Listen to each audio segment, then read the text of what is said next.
program, and today we're going to be discussing returning to in-person programming. This is something we're really excited about, and we have a few of our fantastic community school directors with us today who are going to give us some of their best practices and tips.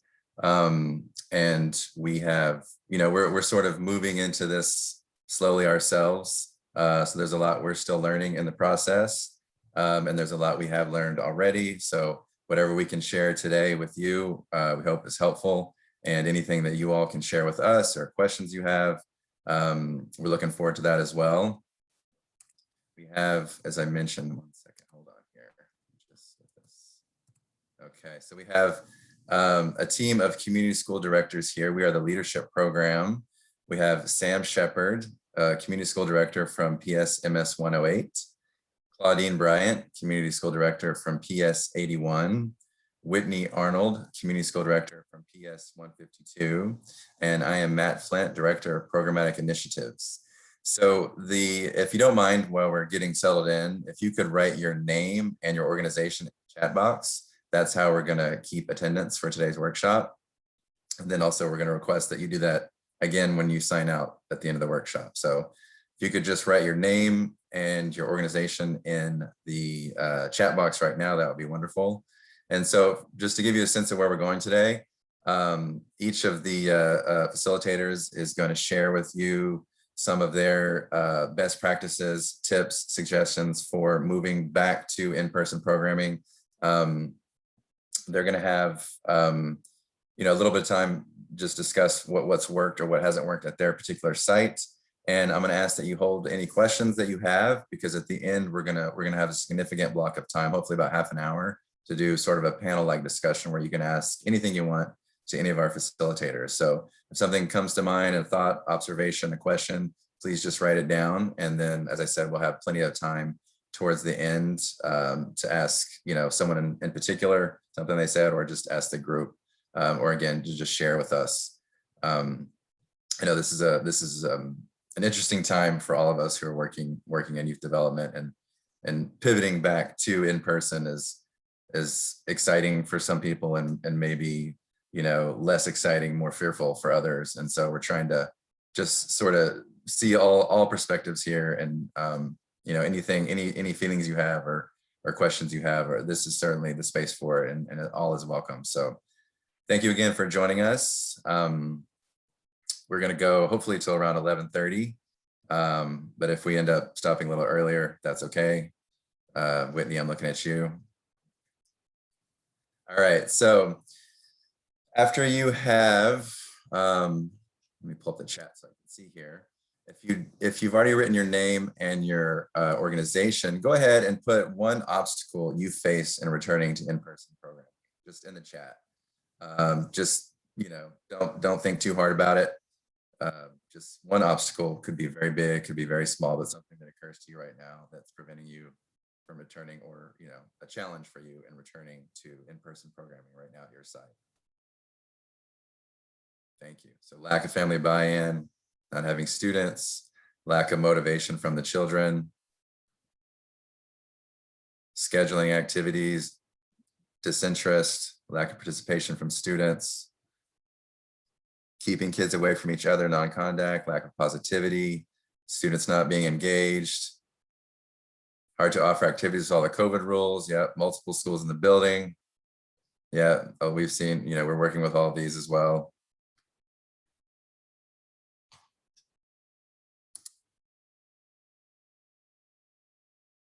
Lack of attendance.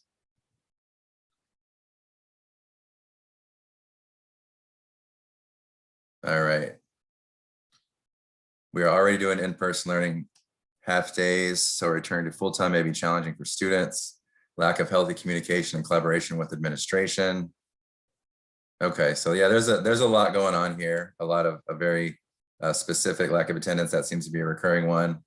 So a lot of things, specific challenges, and also more broad, such as lack of attendance. All right, well, thank you for that. Okay, so what we're going to do now is spectrogram. Now, spectrogram is one of my favorite warm-ups. You've probably seen, if you've done a TARC workshop recently, you may have seen this. We've been doing this a lot lately because it seems to be something that works well in remote virtual format that we used to do in person.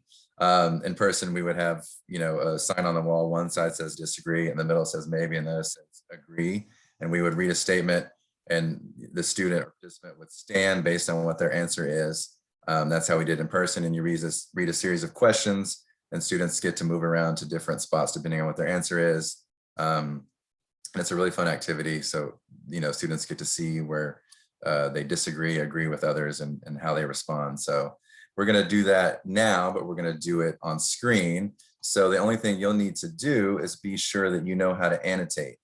So on Zoom, if you go up, bring your cursor to the top, and there should be a drop-down menu, and there should be a pencil with annotate. Does anyone not see that or have any trouble with that?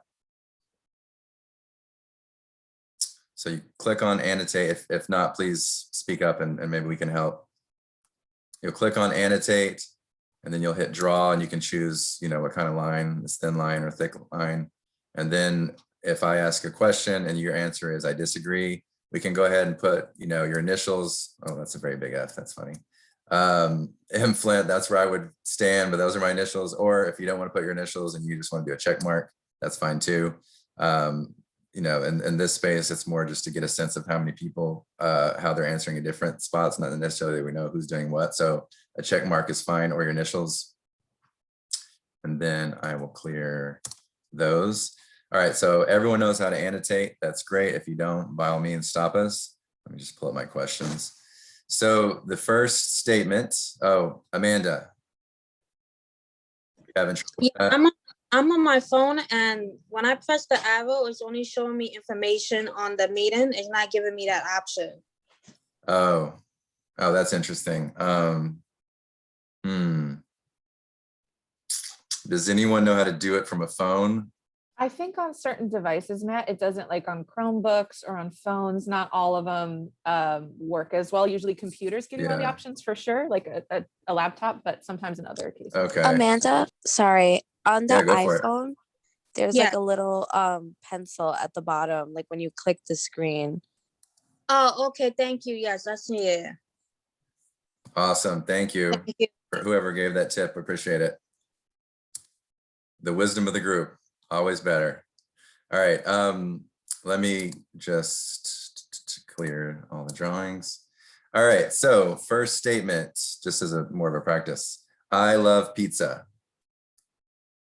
All right. So doesn't have a lot to do with returning to in-person programming, but okay. So we have a lot of pizza lovers here. We have one person who disagrees with that statement. Interesting. All right. Well, if we ever do this workshop in person, I'll be sure to bring pizza. But by then this workshop will not be needed because we'll be in person again. So, all right. So there we go. Thank you for that. All right. Overwhelmingly, we love pizza as a group. All right. So next statement. I have already started some in-person programming. So I have already started some in-person program. Okay, great. Fantastic. So a lot of people have already started something. A few people have not. Awesome. That's excellent. So those of you who have already started, this will be great. We'll be more than happy to hear your feedback or what you can add to the conversation. And those of you who haven't started, this is a great opportunity for you as well to learn from those who have. Okay. All right. Next question. I am nervous about starting in-person programming, or in the case of those who've already started, I'm nervous about what we've already started. So if you're nervous at all about starting or what you've already, about how it's going so far, do you agree, disagree? Okay, disagree, maybe, some agree. All right.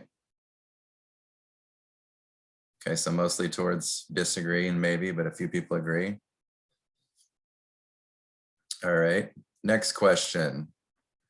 I don't feel ready to begin in-person program, or I am not ready. All right. So this is, okay, so almost everyone disagrees with that statement.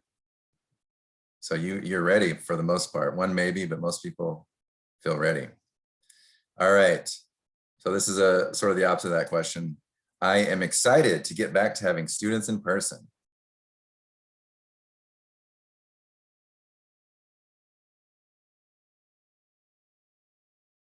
All right, so most of us are, well, actually all of us who've answered, one maybe, but everyone else seems to be excited to get back. Great. All right. So a lot of excitement about this. And again, whether you've started or haven't started, this is going to be a lot of fun for us. We're learning so much, and I hope we are able to learn from each other in this workshop. So we're going to move forward now. And our community school directors are going to take the reins here. And we're going to start with, let me put this.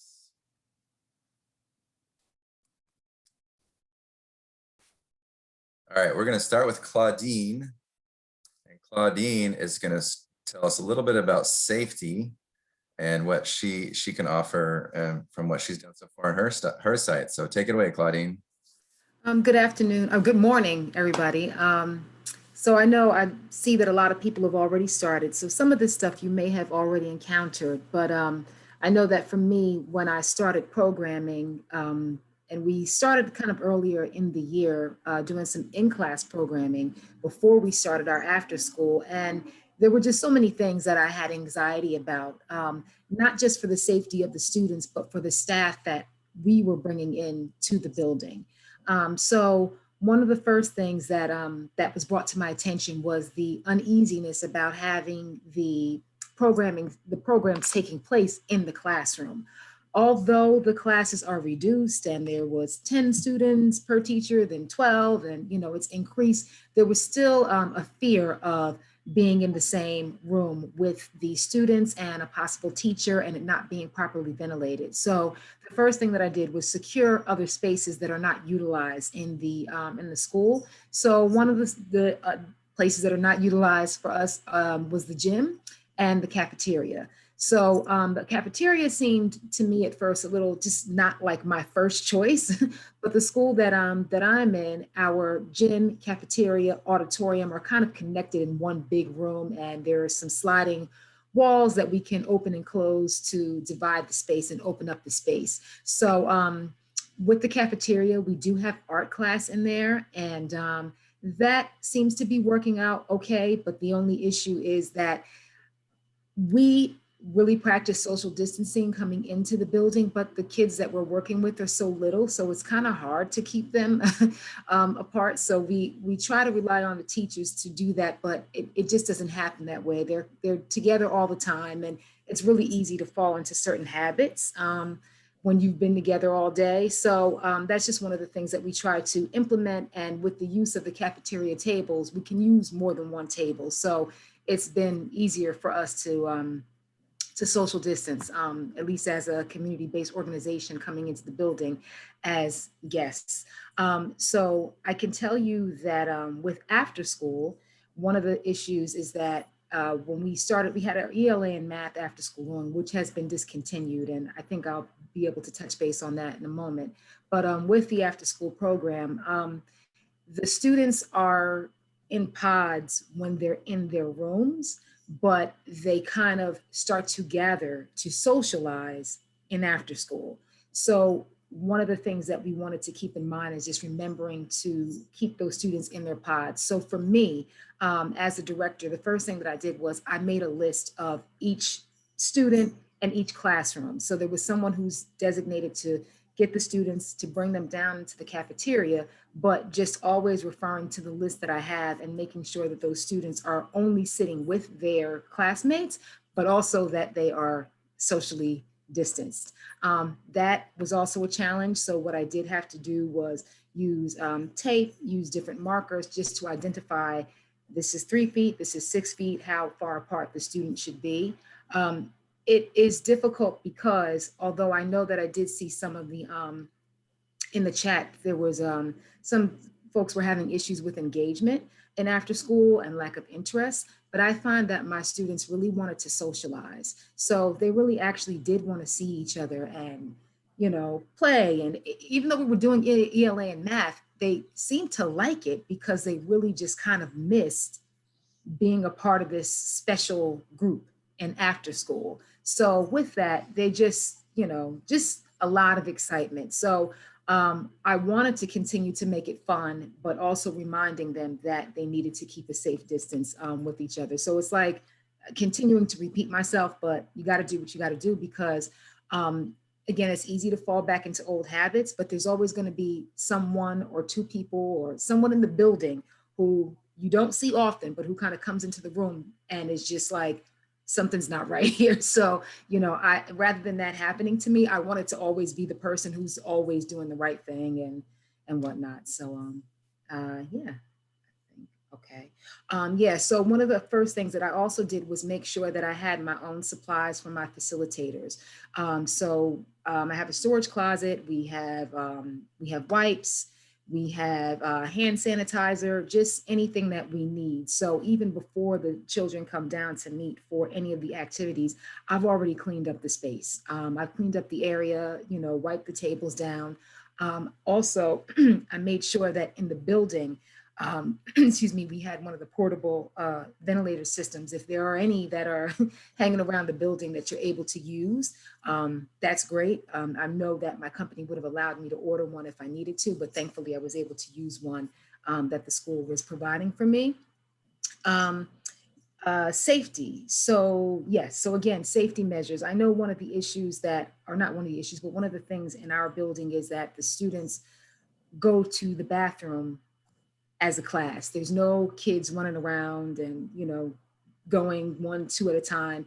So I really tried to find out what are the rules that are taking place during the school day so I can make sure that I implement them as well and after school. It's very easy to let, 2 students go into the bathroom. Next thing you know, they're playing around in there and there's water, just that's something general that we would experience even prior to the pandemic, but it's even more important now because they don't keep their masks on a lot, so it's really hard with that. Also dismissal.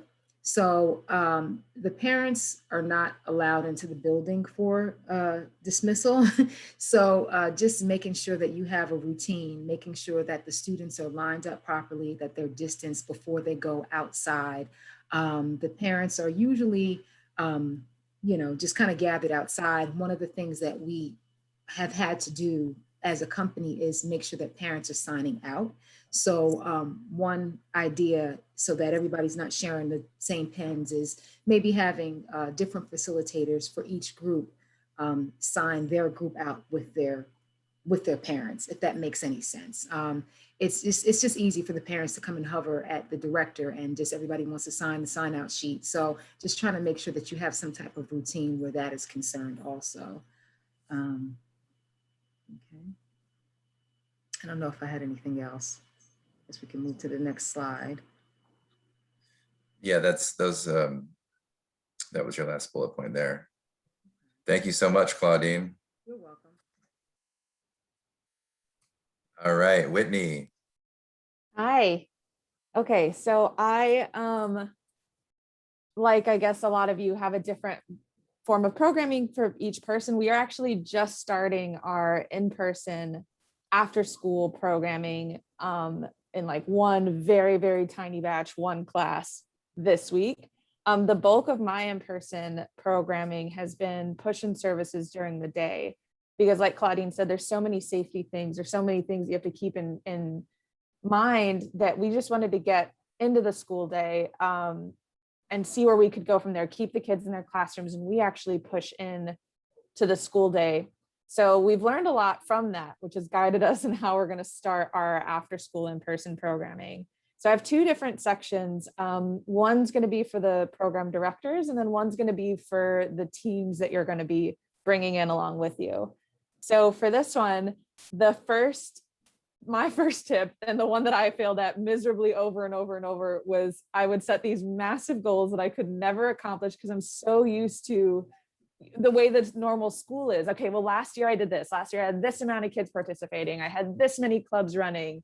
And then you set yourself up for failure, as we quickly realized, because this year just isn't the same. Like you guys said, there's a lot less participation, there's a lot less enthusiasm, there's a lot less kind of everything, and then a lot more chaos.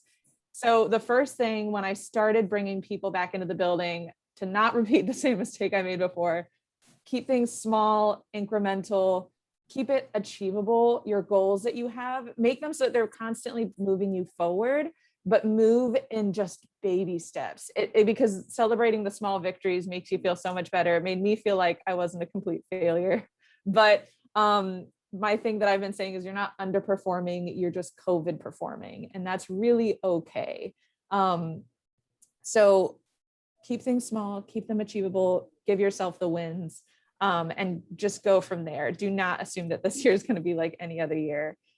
My second one for you all was to keep doing pulse checks. We would have, there's so many times that things would be great in theory. We'd ask the parents, well, what do you want? And they'd be like, oh, some academic help for the kids would be fantastic. And some tips for us on how to navigate this COVID thing would be fantastic. And we're like, great, put out a COVID tips for de-stressing, or like tips for helping your kids work from home while you work from home, all these different things. One attendant, two attendant. It was just, so they would say they wanted this thing, we'd put it out there, we'd advertise it, we'd do everything that we normally did with normally very high results. And then one or two parents would show up. They'd say they want academic stuff, one or two kids would show up. And so we were like, okay, scratch that. That's fine. Keep things small and achievable. That was a small thing. We can just move along. We don't need to focus on it too much. What's the next thing? What's the next pulse check that we can do? How can we do better? And then we'd check back in, and this time we'd check back in with the kids, and they'd be like, well, we really like Roblox. Great, let's do Roblox then. And then the Roblox club would have 30 to 40 kids in it. And I was like, oh my gosh, this was one of the keys. So constantly doing those pulse checks and being okay with the thing not working, even though they directly asked for it, because it's so easy to get bogged down and, but you wanted this and I did it and I put all this time into it, and then it was just a flop. It's gonna happen, or at least it happened to me a ton of times. Now, after just keep asking and asking and asking, we got answers that actually yielded results.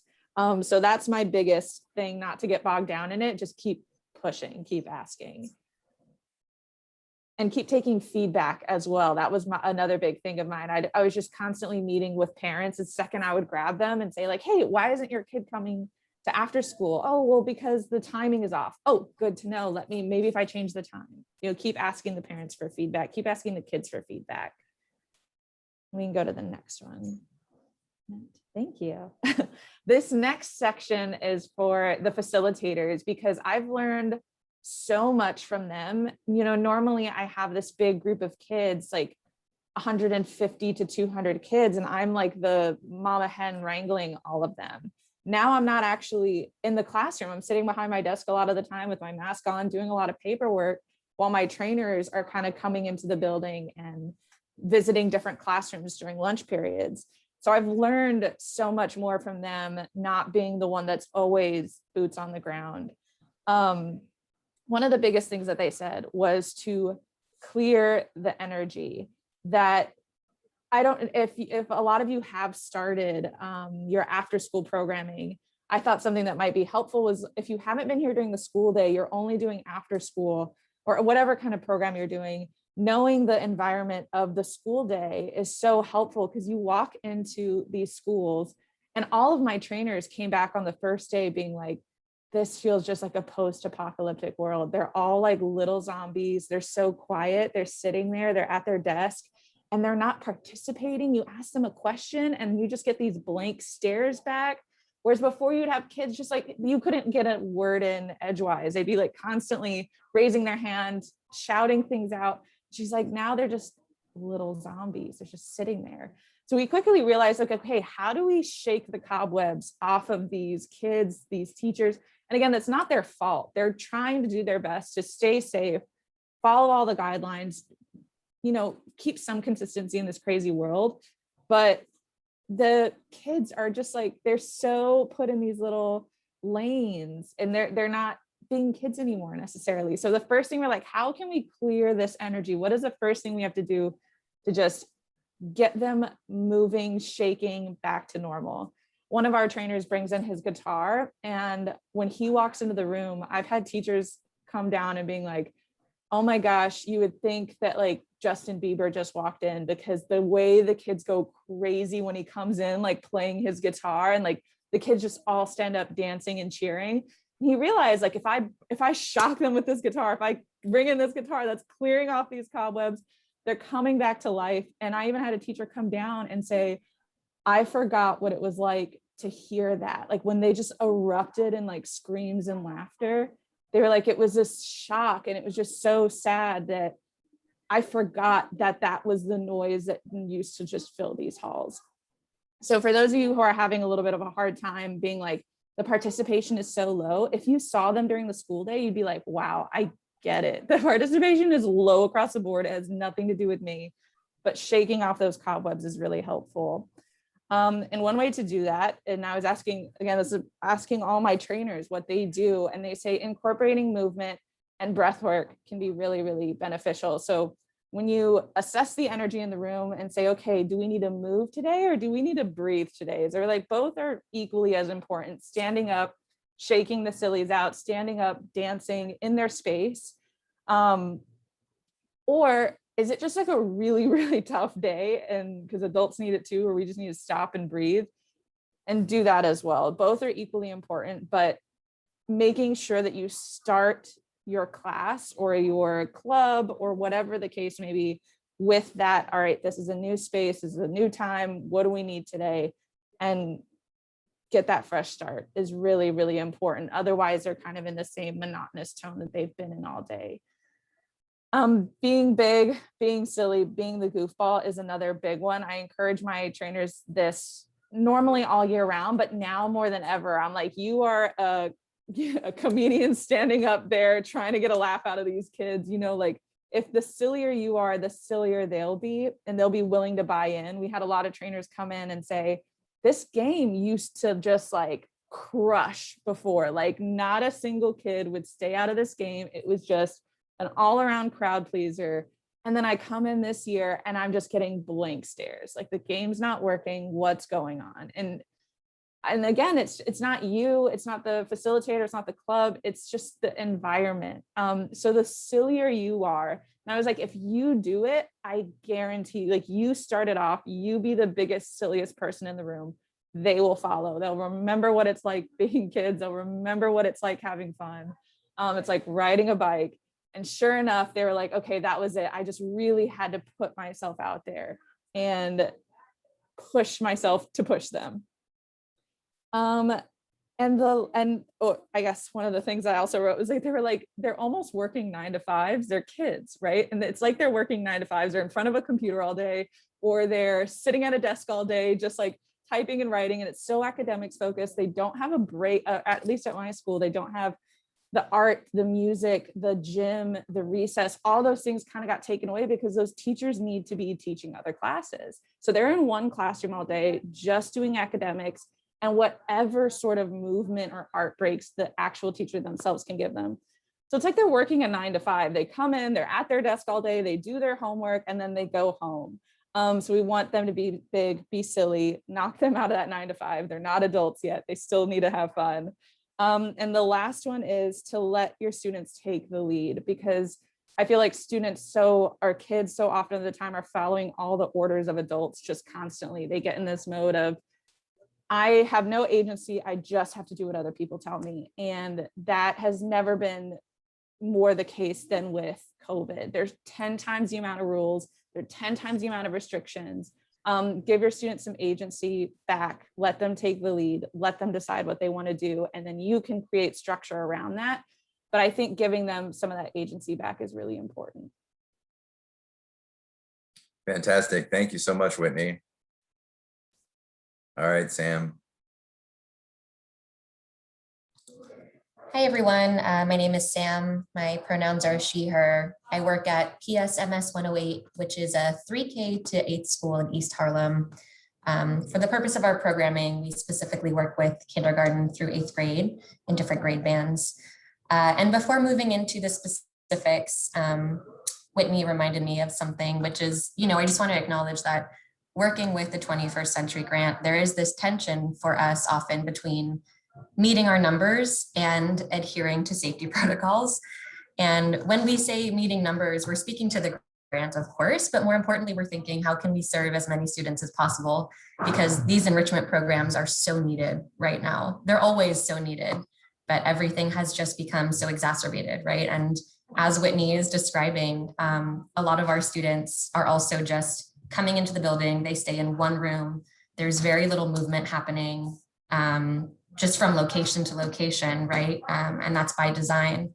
So for us, of course, there's been a little bit more flexibility this year, but we've still had to be extra creative with how we are working with as many students as possible to really maximize the number of kids who are getting this opportunity for play, this opportunity to move their bodies, other kind of supports that we really need to make sure we're providing in a sustained way. So a big part of that at my school has been creativity with how we spread out, how we sanitize equipment and materials between groups of students, which is like, we have that down to a science at this point. All of those things come into play. So I also want to just acknowledge that we've really slowly introduced in-person programs so that we could take our time, pause, reflect, adjust as needed. And there's been a lot of adjustment needed. So the first thing we introduced was a mindfulness class, always just for small groups of kids in person, mindfulness and meditation with some yoga techniques. And that was back in December that we started that. I think the biggest obstacle we faced at that time was just the fact that we were getting shut down like every 2 weeks. So of course, introducing an in-person program became really complicated because every time we had to go remote, we then really needed to like change gears and figure out on the fly how we were still adapting and trying to provide the content. But when we were able to be in person, we really quickly figured out, you know, like, how do we make sure the space we're working in is set up as best as possible to receive these students, to allow for the kind of environment we're trying to encourage under these really chaotic conditions. So doing something like a mindfulness or meditation class was initially envisioned in a classroom where we could have sort of soft music playing and like mats or cushions for them. And then all these questions came up, like, how do we make sure we have enough of each kind of set of materials so that we're not having students share and mix between groups? How do we make sure that the space is large enough to accommodate the number of kids we're working with really comfortably and safely, so that they are able to do breath work, and you know, we and the adults and also the other students are not concerned or afraid of being too close together, even if we're more than 6 feet apart at that time, right? So in some cases with extra small groups, we have been able to stay in the classrooms and really visit them in their space and make their space feel comfortable and introduce new elements so that it feels like a change of pace. But then we've also just said, okay, for some of these programs, it actually makes a lot more sense for us to spread out in the cafeteria when it's available. Now that it's getting warmer, we're taking students outside for specific activities. Our auditorium has been completely like not in use this entire year. So we have that whole stage that we started bringing students to spread out. We have really, really wide hallways and corridors in some parts of our buildings. And so in some cases, that's been the best place for a group of, you know, 5 or 6 students to be able to spread out and participate in an activity. So it's really been a matter of working with the administration and the teachers and the teaching artists to look at every possible space in our building, look at what's not being used, because again, we've been doing a lot of this programming during the school day as well, to maximize the amount of participation. And it's been both nice in the sense that because there are fewer students in the building, there's actually more open space than there ever has been before. So that's one benefit that we've been able to take advantage of. But then of course, because of all the social distancing and the safety protocols we've had to follow, we've really had to check in at every step to make sure everyone felt comfortable, that the teaching artists and the teachers were like able to consent to the new setups we were arranging, that everyone felt safe. So then the other thing I'll say is now that it's getting warmer and now that we've been able to be a little bit more flexible with the number of programs we have coming into the building, just a few weeks ago, we started an outdoor fitness program, and we have a rain plan for them to use the cafeteria or gym when there's inclement weather. But it's been, I think, kind of similarly to how Whitney described seeing like the light bulb going on and feeling the joy come back. For so many of those kids, it's been the only and the very first time all school year they've had a chance to just be outside during school, let alone play, run around, have like a structured, safe way of engaging in some kinds of like fitness activities. The classes are usually using dots or other markers to stand on so that they can adhere to the proper distancing protocols. The coaches are playing really specific games that allow for spreading out. And that's just been such a like literally a breath of fresh air, but also so lovely to be able to watch the students, listen to the laughter. It's been so needed and so missing in the building this year. And then we've just had to figure out how to engage in-person and remote students simultaneously in some cases. So for all of the kind of guidance that's come down saying that teachers should really be expected only to do one or the other, there have been so many situations in which we've had to on the fly figure out how to do both, how to work with the students who are in person and who are remote. And so I've been calling this teaching in the round, but for anyone like myself who has a theater background, those skills have come in really handy, it turns out. And so being able to sort of think of it as like following stage directions where you're constantly changing the way your body is positioned and who you're speaking to. And it's just been a whole host of like learning and growing our own skills as facilitators and as coordinators and directors, because very often we have a plan and then the day of or the hour before, we find that we have to really quickly shift that plan. So there have certainly been times where we've had teachers kind of live streaming and working with students and checking in with both. And you know, everyone is just getting better at doing that, even though ideally we're finding ways around having to do that.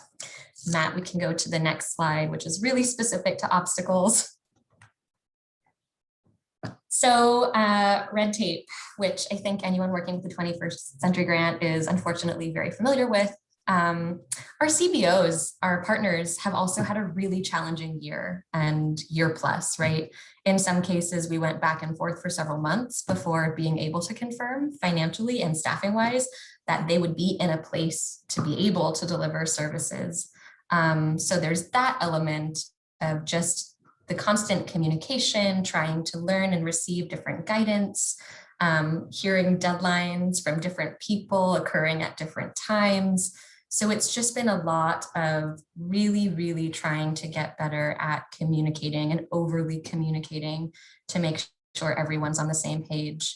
And then one of the primary challenges this year has definitely been that different departments within the Department of Education have seemed to offer different guidance at different points.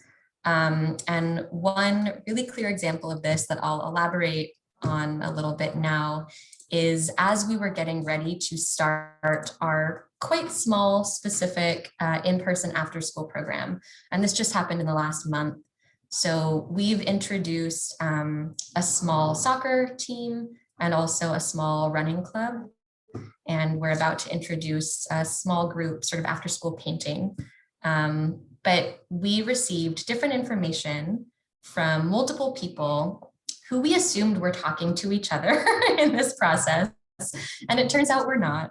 But this, I think, just highlights how extra difficult this year has been in that regard, to the point that my principal actually asked me to print and post on my wall an email that we received from the Office of Community Schools in New York City on April 8th, so that I could point to this as clear guidance in the situation, you know, where someone's like coming and asking where we heard this. So we recently learned that PSAL programming and all after school and extracurricular activities are now open to all enrolled students, regardless of whether they're designated as in-person or remote learner. And that was something that like only the Office of Community Schools for a while had issued. And my principal hadn't even heard that from any other departments. So we really tried to do our due diligence to make sure that we were following the appropriate protocols, because we've also heard all school year that students had to remain in their cohorts. And what that means when we're introducing an after school program in terms of scheduling and placements really matters if we're saying now students who have been remote all school year can actually come participate in person for an after school activity. So that's one example of something that really required like a lot of extra communication on our part. And then the other thing was the permit itself for the after school program was delayed and in limbo for several weeks, which was really surprising to us. And it was simply because the Office of Community Schools and the instructions we received didn't necessarily align with what folks within the permit office were hearing. And so some of our school safety officers, it turns out, had been double assigned to other school buildings in our neighborhood because we didn't have a permit in place after hours at the time, but other schools did. And so our school safety team would actually leave a little earlier than they were contracted for our building in order to make it on time for their other assignments. And that caused some confusion and chaos when we did formally put in a request for them to remain in our building. And we weren't registered on the list of programs that were going to be centrally funded initially. And so we had to talk to about 5 different people to clear that up. And, you know, these are all the sorts of communication tools that are important in any school year, but this year especially because people literally are not in person together in offices.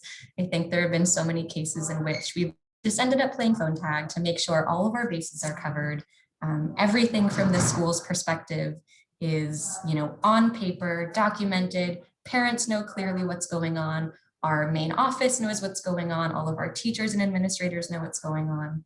And so these are all best practices that we could apply to any situation, but it's just felt like everything has been slightly elevated this school year. So the takeaway there, I think, is just really in advance, with as much advance notice as possible, double checking, triple checking that all of that kind of paperwork is in place as needed. Thank you so much, Sam. All right, so I wanted to have one of our teaching artists join us this morning. She was unavailable, so I spoke with her anyway and just got some of her notes and some of her best practices that she would have shared had she been able to join us today. So I have a few more things from her. Her name is Elizabeth. She teaches drumming, actually at Claudine School, among others. And so this is, I just wanted to have that perspective of the teaching artists. So I'll read through these with you. One thing she said, make sure teaching space is safe. If school doesn't have a fan in the room, I bring a quiet portable fan, I place in the middle, and I point it straight up to circulate air while in 6 feet distance. So she tries to bring a fan wherever she goes just to get that airflow going. And if the school doesn't have one, she has her own. If an auditorium has no windows, consult with school to have all doors open during class and fan circulating air with 6 feet distance or more. So again, she really emphasizes that airflow whenever she's facilitating in person. Clean all drumsticks or equipment. In her case, it's drumsticks, but any equipment you have prior to class with antibacterial wipes. Each student uses hand sanitizer prior to handling instruments. So she tries to bring a few hand sanitizers that each student has access to while facilitating, so that if they need to change, during club at any time, they'll have hand sanitizer readily available. She creates an open area, space, or stage in the room that is used for calling up students to lead rhythm, perform, or act out a game. So again, a big space so that everyone's more than 6 feet distant, where students can come and lead the group in a safe way. Research and discover games that don't require interaction and then add musical twists. Games like Truth or Dare for kids, she's found to be quite useful. And this is one that I really liked.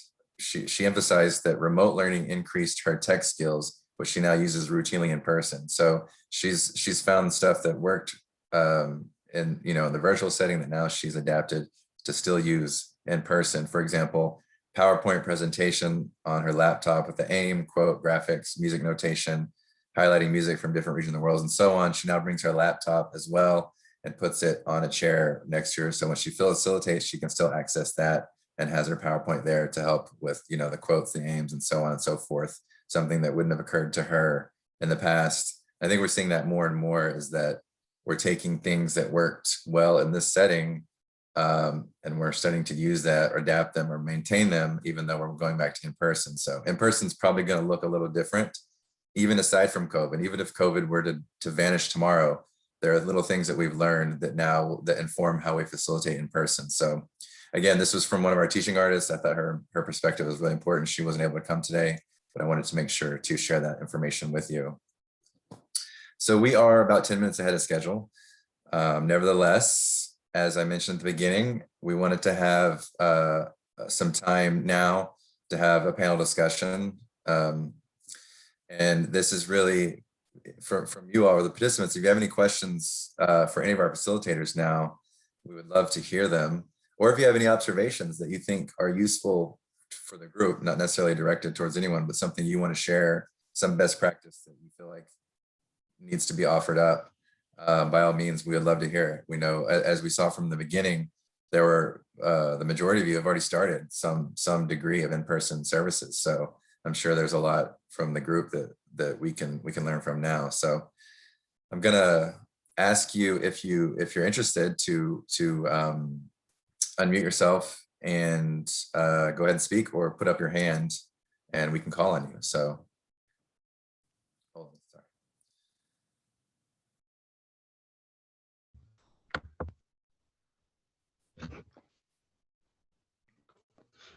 I heard someone unmute. Does someone have a question? Yeah, good morning. Morning. How you doing? Doing well, thank you. Good, thank you for the information that you shared. So we're in the process of, putting our in-person pieces together. My staff, I feel, are very ready. We've been hanging in the clouds, just waiting. But my question is, we've gone from being able to serve the students for 2.5 hours to now like an hour and a half or hour and 45 minutes, right?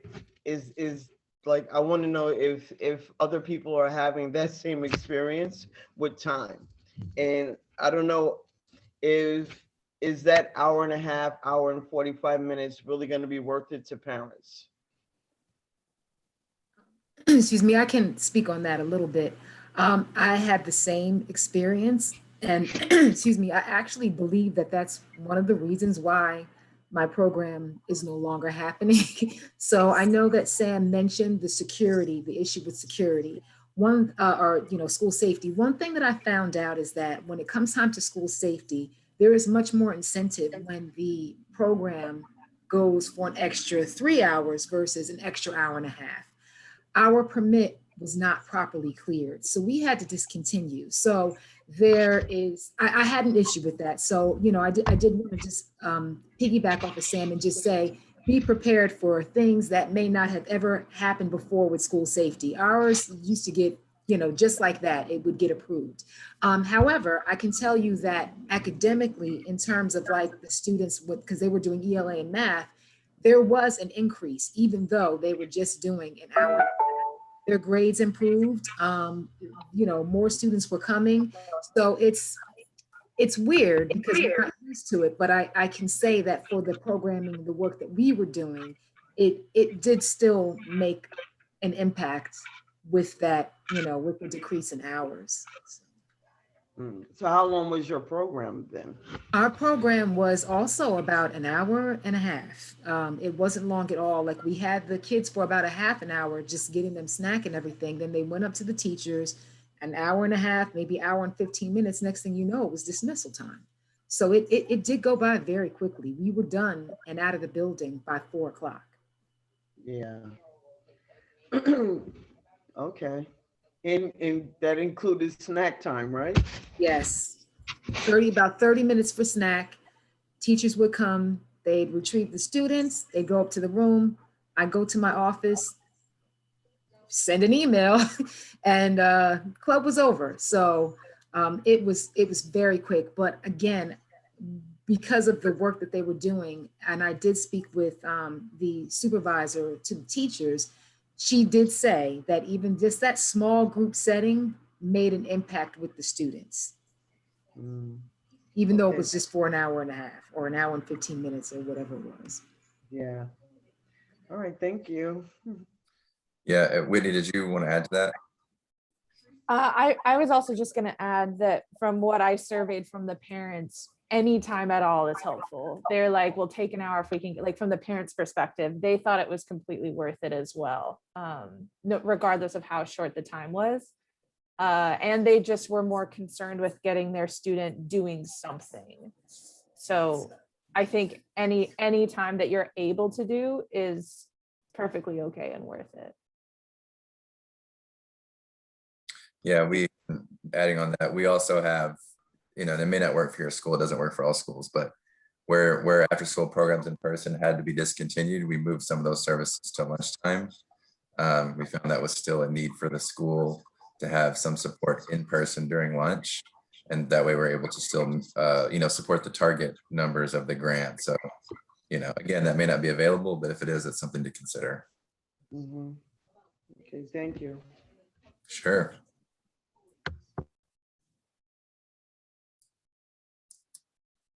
Any other questions? Oh, I see Vanessa, do you have your hand up? Yes, Matt, Sam, and Claudine, we're getting ready to open back up, go back into the school. The school is a charter school and it's got a lot of issues that it's dealing with. And I was just wondering how was some of the other schools that are back in person, how are they handling it? Because there's just a different situation at my particular site. I've been a year on virtual, and I have about 83 students that are enrolled in virtual. Now we're getting ready to go back into the building, but with so many restraints as to they want to bring in the K through second grade into the building. It's a small school.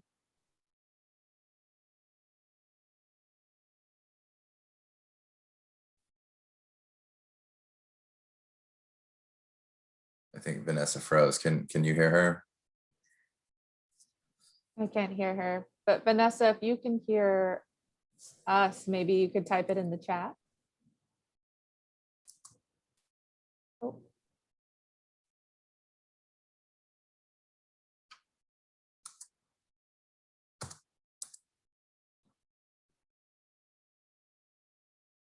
Okay, maybe hopefully she'll be back soon. Yeah, Vanessa, if you can hear us, go ahead and type something in the chat. Otherwise, we can take another question in the meantime and we'll come back to Vanessa. I think we just lost her. Yeah, if we could. So yeah, we'll take another question in the meantime and we'll come back to Vanessa.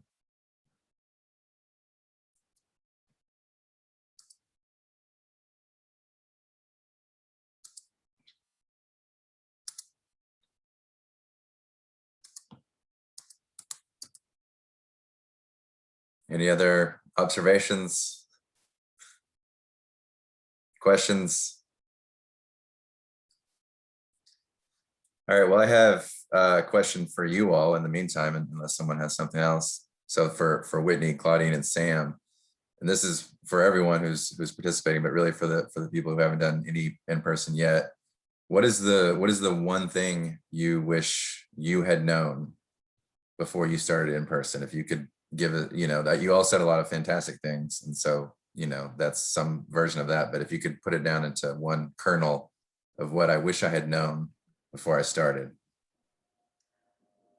I can say one thing, and it's not as a whole, but this, I should have mentioned this earlier. This is something that folks might want to be aware of. There are learning centers that started after school and in person during the pandemic last year. So there are some students who are still a part of those learning centers after school. I did not know that there was one across the street from our school, and the expectation from the parents were that this learning center was going to come and pick the students up from our school at 3:45. So for the first day, I had a concern because I was not involved in that process. The parents had communicated with the learning center, but I didn't know. So I did not want to release my students to folks that I didn't know. So I did get in contact with the director of that program, and I did, have a three-way communication with the parents so that it was understood that it was okay for them to be released to them. But I didn't know that the first day, and it was one of the things that was, definitely one of my challenges. Because we had students who I had to call their parents to come pick them up because I wasn't going to just let them go with someone that I didn't even, I didn't know. So, so I wish I knew about that now. Yeah. That's a big one. Before, I should say. Yeah, yes. I guess mine kind of goes in hand with Claudine, is that, I mean, as people in 21st century, one of our main goals is to have partnerships and to be kind of like, and understand how other things connect, like this learning center and how it interacts with your school and all the other opportunities that are available. I quickly learned that the relationships built through 21st century in general became 10 times more important in this COVID world, because there were so many times that families, needed help financially with food, with clothing, with all these different things. So having those relationships, saying, here's where you can go, here's this, and I didn't have the same experience as Colleen, but saying, or Claudine saying, here's this learning center and here's how it's available to you and what are the restrictions around it. I quickly had to just kind of pool all these resources and get them together and kind of compile them, because when you just want to help, there's this world of information, and bringing all those resources together is really valuable.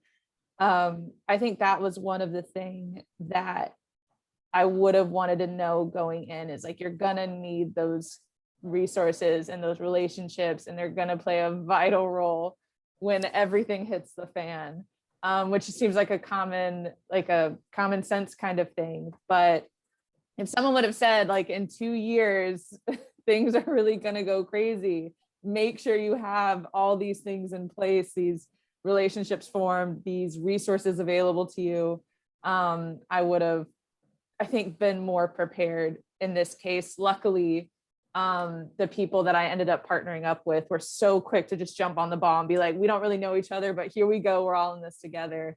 Same thing goes with a community-based, we have another community-based organization in our building.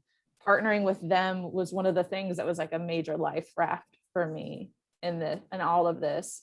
So those partnerships are really, really invaluable. And if you feel like you're sinking, reaching out to people and seeing how you can partner with them, asking them for help, asking them what they can also provide is really, really crucial. Thank you, Whitney. The thing I'll add, I think this would have been really difficult to anticipate in advance in some ways, but we've been in person in school since the start of the school year, and in a pandemic with lots of fluctuation. This community was hit really hard early on in the pandemic last March, and has been really wary about coming back in person for a really good reason. And so we've had pretty small percentages of students in person for a lot of the school year. The more recent opt-in window did bring more kids in. But I think the thing I wish I would have known in advance, if I could have, was we really needed to have like 5 possible plans in place for every time the building shut down again. Because we intentionally put a lot of our programs into the school day this year, just understanding that kids were being asked to be online for a really long period of time already, and doing a virtual after school program felt really challenging. A lot of families indicated they would be interested, but then turnout was pretty low. So we really tried to shift to accommodate that kind of, Zoom fatigue, and do a lot of our enrichment during the school day as much as possible. But it did mean that every time the building shut down, the classes got kind of shuffled, the actual class periods and where students were going got shuffled. There wasn't from the beginning a really clear, like, this is our schedule in person and this is our remote schedule for each day of the week. We had to build that as we went. And that did exist for the classroom teachers to some degree, but all of the extra programs that came in didn't necessarily have that. So over time, we developed, plan B, plan C, plan D for all of these contingencies. But it was something we had to figure out over the course of several months, unfortunately. And each time there was sort of a different set of circumstances. And it did mean the loss of a lot of visits we had initially planned for. So we really had to just get creative with doing extra events and other things that ended up being really successful and meaningful. We're doing an entire week of activities this week for Earth Week instead of just one Earth Day.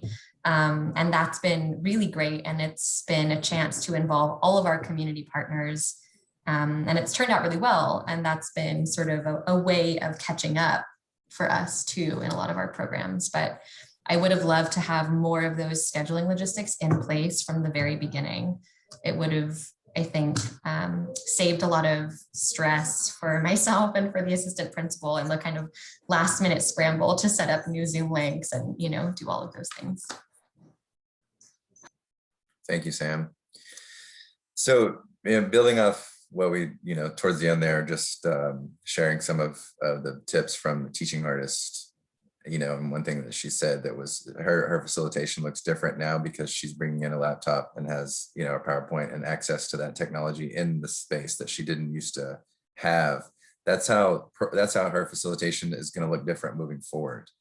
So I'm interested to know from you three, in your position in relationship to programming, how will things look different moving forward? Assuming that again, COVID retreats and that we go back to in-person more fully. And I don't mean, if we still need to wear face masks, for example, when we return in September. Fundamentally, is there anything different that you have adapted that you'll keep moving forward, that you can say, this is something I'm taking with me, even though the pandemic is over?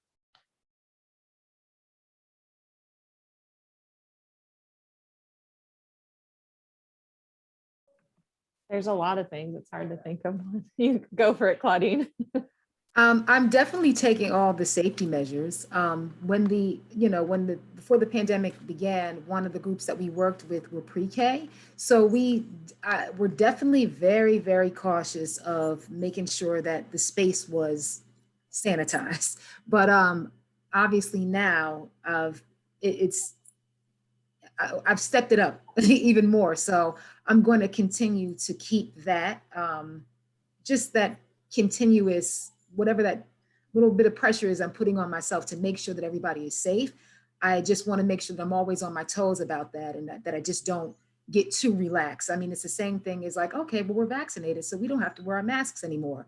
Nope, I'm still wearing mine. So I want to just make sure that I'm still, practicing safety.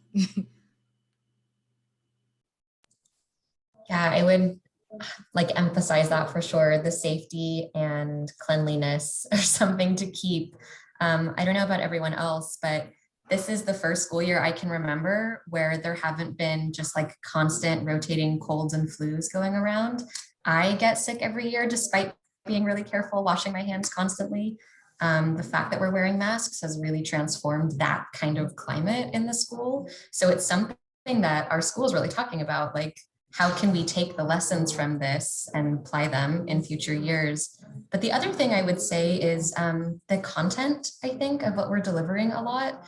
We're really intentionally creating a lot of space, especially for the middle school students, but all students, to process how they're feeling, what's been going on for them, both the challenges of the pandemic and everything that comes along with that, but also just everything that's been happening in the world. And I think that that's been really needed and really important.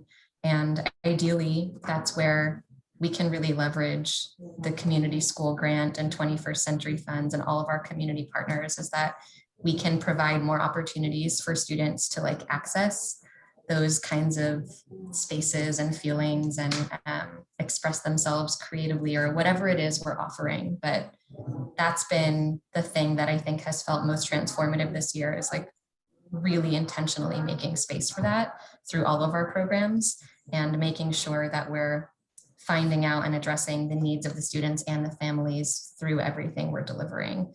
It's not unique to the pandemic, but it's really been highlighted, I think, through the course of the pandemic. And so that's something we want to keep with us for sure.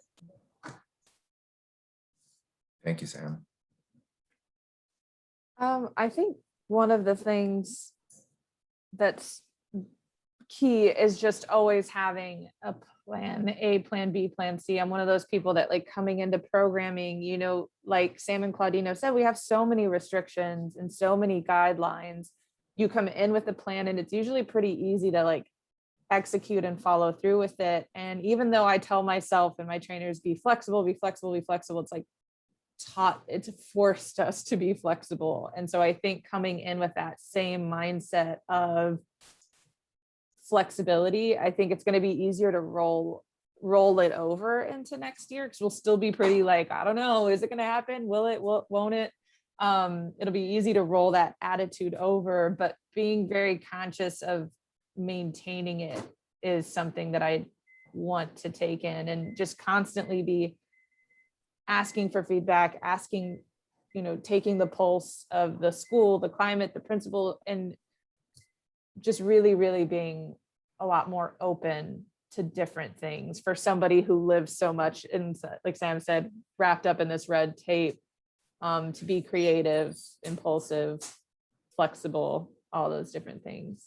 Because they really did make the program a lot better. You know, when you push, like when you hit those pressure points, like I thought the program was great already, but when we had to get super creative and really push our limits, we were just like, wow, we didn't even know we could do this until someone forced us to. So I think that'll be a good thing to bring back next year. So last question for me, will there still be usefulness to virtual facilitation post-pandemic? Or does that need to go the way of the dinosaurs? I will say that I think that there will still be some use for it. I think we just never know. Maybe not in the way that we're doing it now. I think there would be use for it as a backup. We should always have it as a backup. You know, just have it as a backup. Yeah.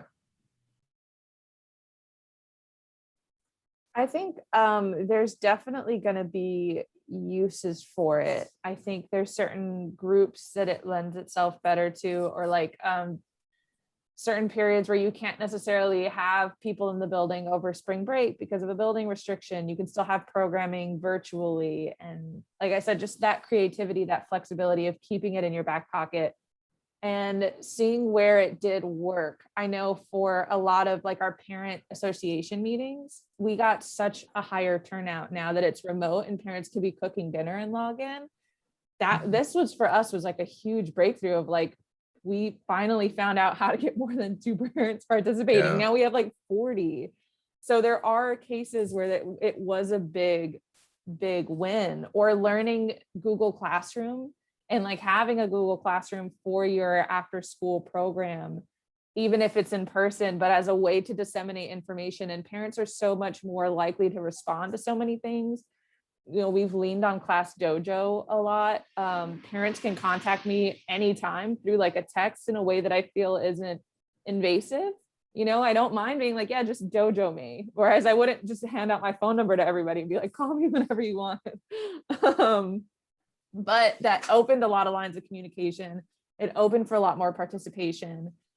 We also started doing events for parents where we like put together a kit and we go to the dollar store, we get like these, you know, Dollar Tree bins and all the supplies off Amazon and dollar store, whatever the case may be, we put it in this bin and then we tell the parents like, hey, this is a parent night.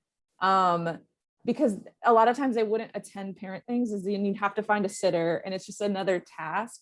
But if we can give them this kit and they take it home and they could do it with their families, or it's just for the parents, we have these events that are just for the parents, they could be sipping a cocktail doing this like arts and crafts project, and they literally have their kid in the other room like watching TV or something, but they get to still participate in this craft and this unwinding and this thing that's like bonding for the parents and the community.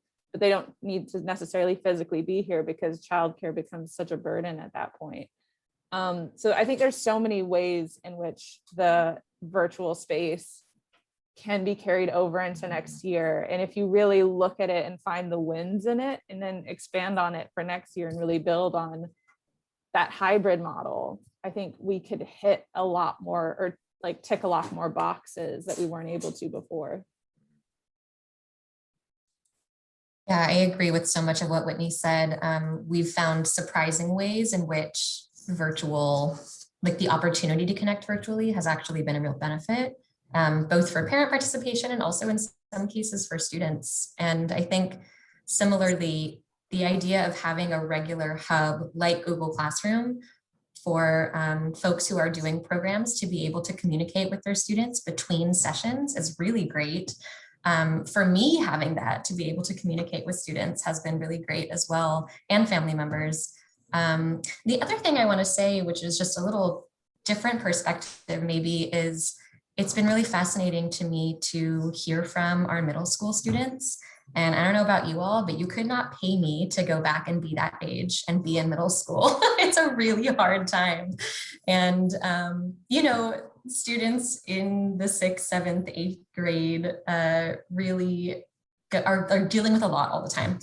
But for some of them, they've articulated that having the opportunity to talk to each other and be in classes where they are having kinds of hard conversations, talking about things like social pressure, body image, even like systemic racism, gun violence, like any of these kind of big topics that we're discussing together, they've articulated that sometimes having the opportunity to speak what's on their mind in a Zoom and being off camera, which we're not like pressuring kids to constantly be on camera in that way, that they sometimes feel more comfortable speaking honestly in that setting. And that's something that I'm really sitting with, like, how can we preserve some of those opportunities that students are really benefiting from, while obviously bringing back all of the things that we miss, that we really gain from being in person together, and trying to find the balance, like the best of both. Because I do think we will need to continue to rely on virtual communication and perhaps remote learning in the future. I kind of feel like it's inevitable, but it's also, how can we see it as just a different set of skills that we're building? Because there is all this conversation about learning loss, but I think alongside that, we need to acknowledge that kids, like their literacy when it comes to all of these applications and platforms and technology has really grown and improved. That's the case for us as adults as well. We're having to learn and grow new skills, right? And so I think if we can try to really get clear about some of the benefits it's providing us and bring that back to our in-person environments, we'll all be a little better for it. So we're continuing to listen and try to find those opportunities. Thank you, Sam.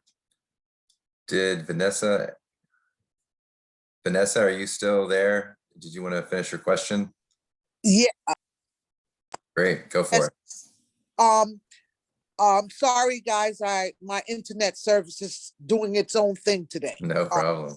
As I was saying, that with some of you guys who already started in person, I'm just trying to step back into it, and I just want that my kids to be safe, and I want my staff to be safe. But there's so many little details that's just still not in place at my particular site that we're supposed to start, I think, on Monday. But it has been pushed so many times, Matt, back and forth. We're coming in, we're not coming in, we're coming in, we're not coming in. So I'm getting a lot of my parents sending me emails and putting on Class Dojo, Miss Vanessa, are we, I need the kids to be in. So now it's this panic. Okay, we're supposed to go in for 2 days. And with the 2 days, I'm trying to figure out, how am I going to keep my virtual going for the other 3 days, be in for the 2 days. And like I said, it's K through second that's coming in. My third through fifth, I'm trying to figure out, and I was just wondering if someone else has done it or is doing it in this type of format. How is it working? If that's a good question that you can figure out from on. Yeah, no, it's a very good question. Claudine, I saw you on mute. Did you want to answer? Yeah, well, I have a question. Are the K through second grade, are they also virtual for your after school? Yes, yes. I have K through fifth grade. I sometimes have some sixth and seventh grade because the siblings, they all in the household, they'll jump on as well. So yeah, I'm just trying to figure out, the school and the parents want to get the kids back in, but everything is not ready yet. And if you're going to do K through second, where's my third, fourth, fifth on the days that we in on Tuesdays and Thursdays? On Monday, Wednesday, and Friday, I get them all back again virtually. But what happens on the Tuesdays and Thursday? Because I don't have enough staff to run virtual and to keep the kids in separate parts. I just don't see this happening. One of the, oh, sorry. Go ahead.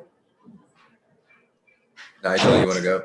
Oh, yeah. One of the things that some of the sites have been doing is that, being that they're on a rotating schedule as far as like cohort A, cohort B, who comes in what days.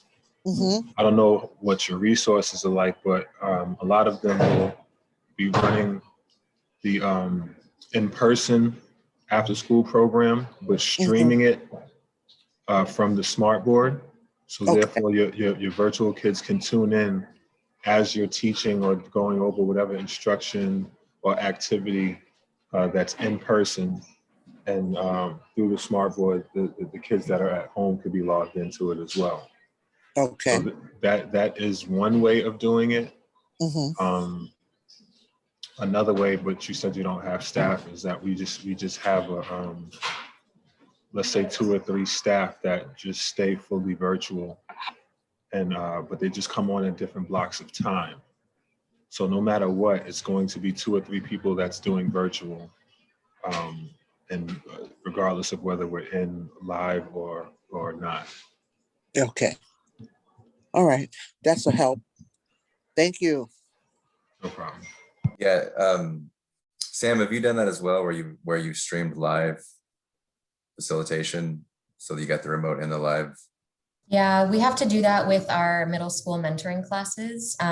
We do a mentoring program twice a week for our 6th grade, twice a week for our 7th grade, twice a week for our 8th grade, and it's the entire grade. So that means it's multiple classes who are in person and then all the remote students. So we have teachers in the in-person rooms with small groups of students, right? Because they can't all be in one space together. They're on their devices. There's a smart board that's streaming to the students who are remote.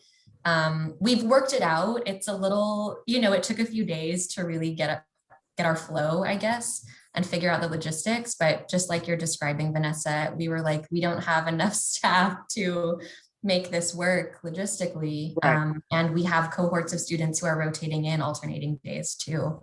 So that was our best way to figure out delivering to like all students who we wanted to get the programs with the limited staff and the safety protocols in place. Okay. Thank you, Sam. Hopefully that helps. Thanks for that question, Vanessa. One more thing. Sorry. Another thing that could be done as well is, I don't know if your organization has multiple sites.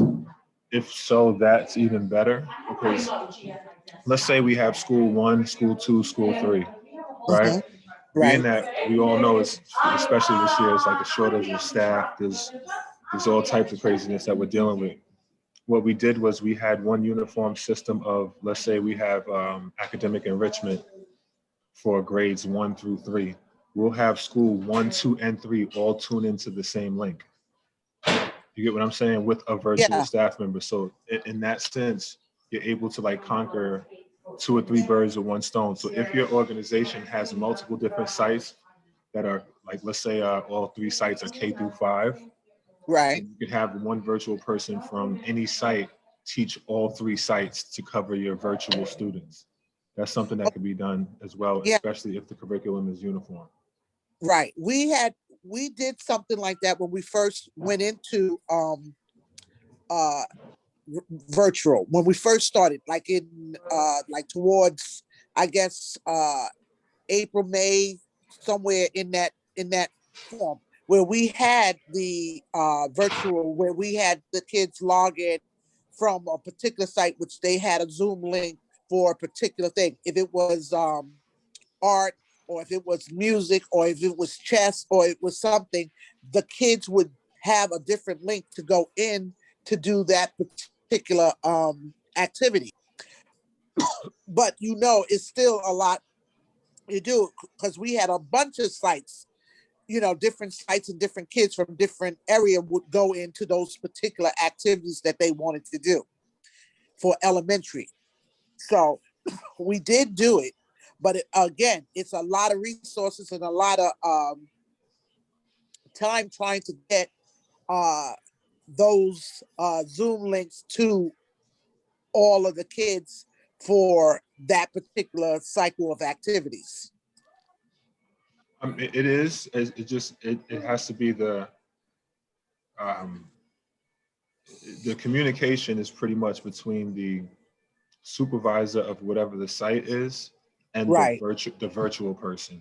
So Okay. pretty much all of the supervisors literally just have to get their students' informations to the whoever the virtual person is, or whoever is setting the link up, so Right. that all of these kids can be added in, and they can have it where they're letting them into the meeting. Like the kids can't just come into the meeting where they're letting them into the meeting. So that's the major barrier in it. But if you're able to get it to work, I mean, it's a great improvisation to, you know, what's going on these days. So yeah. And how did, with your kids, or when they were doing it, the kids had their own email?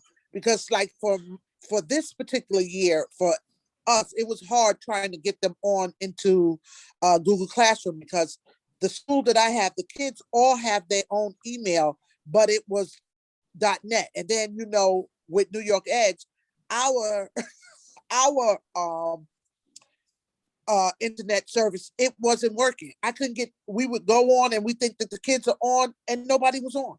It wasn't connected. Then we found out that the kids, even, I had to wind up going to the school to get me a school email address in order to log into the Google Classroom. So it's been some issues, but we got it going. But I'm saying now, if we were to do that, the kids that I have a school email address, and to go back into Zoom, it would not work due to the fact that the staff who would do virtual would have to have the same type of email address, .net, instead of what we use. So I think that's the case for Google. I'm not sure I don't think that's the case for Zoom. Okay. Because if you think about it, all of us right now are on complete different emails on this training. On this thing, able to yeah. get in. Right. Okay. So it will be whoever has the link, and then whoever has the link, and also whoever the host lets in. Okay, gotcha. Okay. Thank you. Yeah, thank you, Vanessa, and thank you, Nigel, for contributing. All right, so any other questions?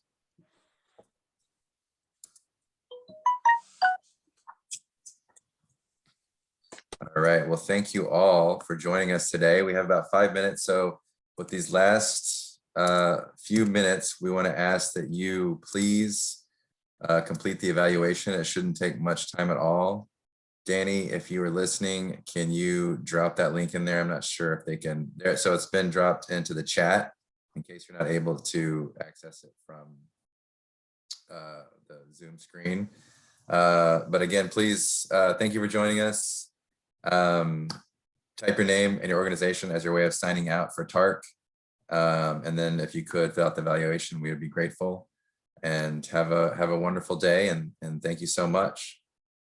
And thank you again, Whitney, Claudine, and Sam, for everything that you shared with us today.